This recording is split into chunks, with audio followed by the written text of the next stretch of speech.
Olá, tudo bem com você? Eu espero que sim. Meu desejo é que esteja tudo bem.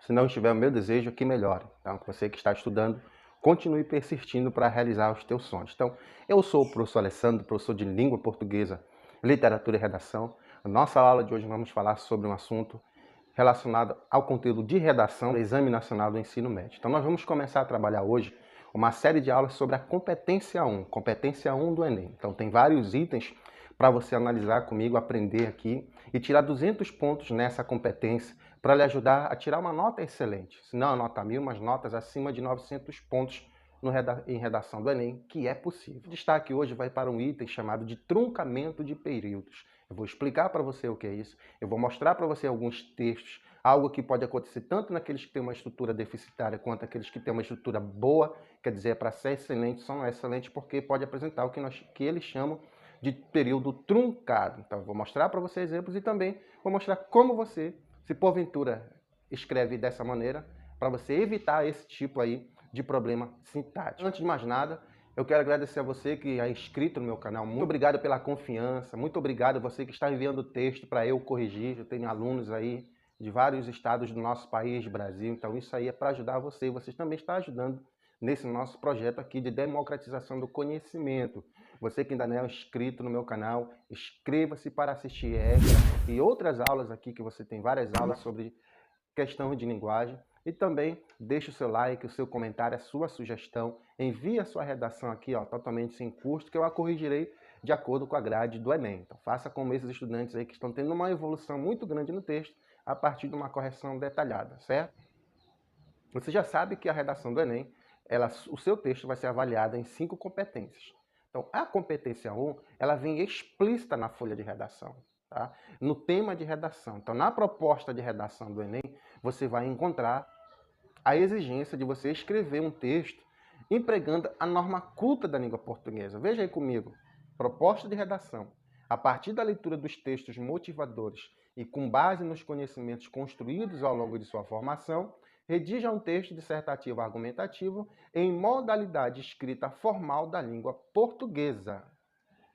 É assim que vai vir na sua prova de redação deste ano, ou ano que vem, né? Tudo depende aí de quando realmente vai acontecer a prova do Enem. Então, a proposta de redação já deixa bem claro. Então, você vai ter que utilizar o quê?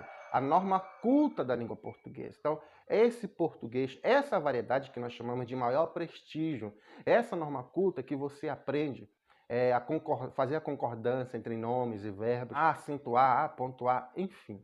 Tá? Então, nós vamos analisar aqui item por item para você arrebentar nesse item e também nos outros, nessa competência do Enem. Os professores, nessa competência 1, eles vão observar 2 itens na sua produção textual. Vão observar sua estrutura sintática e vão observar os desvios. Tá? Estrutura sintática, como assim, professor? Isso faz parte da norma culta da língua portuguesa? Faz sim. Então, eles vão observar, por exemplo, se o texto que você escreve ele permite uma leitura fluente. Ele permite que, por exemplo, quando eu ler uma redação que você envia para mim para eu corrigir, por exemplo, se eu consiga entender logo, de maneira objetiva, clara. Então, os períodos que você escreve, se eles têm uma sequência lógica de ideias, questão de sintaxe, conceito de enunciado, de frase, oração e período. Eu tenho 5 aulas sobre isso aí, sobre este assunto no meu canal. Mais precisamente para o Enem, eu tenho uma aula aí que eu analiso especificamente a estrutura, o tipo de período ideal para você tirar uma nota 1000 na redação do Enem. Dá uma olhada, dá uma assistida nela. Mas vamos lá. Então, eles vão observar o que em relação à sua estrutura sintática. Vai ser enquadrado dentro de níveis. Então, ao observar a estrutura sintática do seu texto, eles vão colocar o quê? Eles vão elencar nesse grau aí. Então, por exemplo, o nível 0 é a redação que tem uma estrutura sintática inexistente, independentemente da quantidade de desvios. Nível 1, estrutura sintática deficitária, com muitos desvios. Nível 2, estrutura sintática deficitária ou muitos desvios. Nível 3, estrutura sintática regular e alguns desvios. Nível 4, estrutura sintática boa e poucos desvios. Nível 5, estrutura sintática excelente, no máximo uma falha e no máximo 2 desvios. Então aqui é possível nós encontrarmos, por exemplo, redações que tiram nota 1000 com desvios da norma culta da língua portuguesa. Então veja, há um nível de tolerância, há um número de tolerância. Então, no máximo 2 desvios, por exemplo. Então não vai impedir que você tire nota 1000 na redação do Enem. Então passou de 2 desvios, aí sim, já vai lá para o nível 4. Em relação aos desvios, Eles vão avaliar o desvio de conversões da escrita, no caso, se você emprega adequadamente, de acordo com a norma culta da língua portuguesa, a acentuação. Tá? Esses itens eu vou trabalhar aqui com você. Hoje eu vou apenas uma explanagem de maneira geral, porque nós vamos abordar a questão de truncamento de períodos. Ortografia, emprego do hífen, de maiúsculas e minúsculas. Tem vários estudantes que ainda confundem isso, não era para confundir, mas isso acontece também no ensino médio. Separação silábica, ou seja, translineação, que é para você ocupar o espaço totalmente da linha ali, né, dos parágrafos. Então, alguns estudantes, às vezes, deixam um espaço ali tão grande que o texto acaba ganhando uma característica de poesia e não de prosa. Desvios gramaticais, que são os desvios de regência ou exigência, tanto do nome quanto dos verbos, de concordância nominal e verbal, pontuação, paralelismo sintático, emprego de pronomes e crase. Então, crase, por exemplo, é o que a gente observa bastante que muitos estudantes não conseguem empregar. No meu canal, Professor Alessandro, você encontra algumas aulas desses itens, mas como eu falei para você, aqui a gente vai analisar em redações, porque assim é melhor você aprender também como forma de oficina na produção escrita. Desvio de escolhas de registro, que é a questão da informalidade, marca de oralidade. Por exemplo, alguns estudantes, quando vão começar o texto, a gente observa que eles colocam expressões como bom, pra, aí, enfim. Então, são registros aqui de informalidade e também marca de oralidade. Então, nesse caso aqui, tem que utilizar a norma culta da língua portuguesa. E desvio de escolha vocabular, que são as escolhas lexicais imprecisas. Isso acontece. Então, de repente, um estudante vai escrever uma redação do Enem, por exemplo, então ele vai falar sobre desmatamento. E ao invés de utilizar essa expressão, ele diz, olha, o desmatamento é a depilação da natureza, por exemplo. Então, veja, aí ficou uma figura de linguagem. Então, essa palavra depilação, embora na cabeça do estudante tenha uma imagem, tenha um sentido, mas aqui na dissertação argumentativa do Enem, a gente usa uma linguagem o quê? Objetiva, um sentido denotativo das palavras. Então, nesse caso, ficaria uma escolha imprecisa aqui de vocabulário. Então, imagina, depilar, a gente faz algo aqui, né? Depilar um pelo, alguma coisa. Agora, depilar a natureza, não. Então, seria, por exemplo, um desvio de escolha vocabular. Como eu disse para você, então, nós vamos estudar cada item desse. Então, quando os professores avaliam o seu texto, eles vão observar esse tipo de desvio. Professor, de repente você pode estar se perguntando, professor, e eu que tenho uma letra horrível, uma letra feia? Isso aí, eu não vi aí falando sobre isso. Eu vou perder ponto? Não, presta atenção. Tá? Então, na redação do Enem, o que é que eles vão observar? Se você escreve com uma letra legível. Se a sua letra, mesmo sendo feia, ela é legível, tudo bem, você não vai perder ponto por isso. Tá aí a informação que eu estou deixando no quadro para você, que os professores são orientados a não descontar ponto em relação a essa questão da caligrafia. Tá? Agora, como eu disse, se for uma escrita ilegível, aí é claro como é que ele vai ler o texto de você. Então, não, questão de letra bonita ou letra feia não interfere na pontuação. É a questão de ser legível ou não. Tá? Então, eles mesmo têm um padrão, por exemplo, para classificar o que significa muitos desvios. Eles têm um padrão, por exemplo, de repente um estudante ele escreve, tem poucos desvios, mas, por exemplo, ele se arrisca pouco na estrutura sintática. Ele escreve apenas em período simples. Então, aqui na dissertação argumentativa do Enem, eles vão privilegiar, por exemplo, os períodos longos, os períodos compostos por subordinação. Então, por quê? É um período que